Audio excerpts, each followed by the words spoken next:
Nandito tayo ngayon sa COP28 no, para mag-observe at nakita ko bilang isang smallholder farmer na napakaliit ng ambag o yung share natin doon sa climate financing. Maliit yung aming mga nakukuha. Actually, halos wala talaga maramdaman eh. Sa data naman yung pinakita, halos 1% lamang no, sa mga global financing initiative ang nakikita natin na napupunta sa smallholder farmer. Samantalang kaming mga smallholder farmer, ang mga frontliner sa paglikha ng sustainable na food production.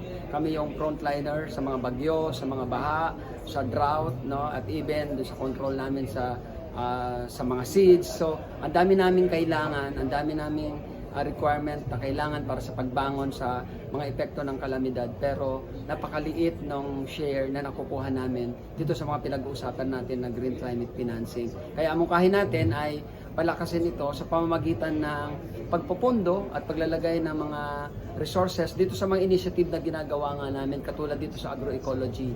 No, itong agroecology relative farming na ginagawa namin ay isang napakatibay na solusyon dito sa kinakaharap ng mga smallholder na katulad namin at doon sa food production na kinakaharap namin, dahil ang agroecology farming ay isang tunay na adaptation mechanism para dito sa climate change na kinakaharap natin.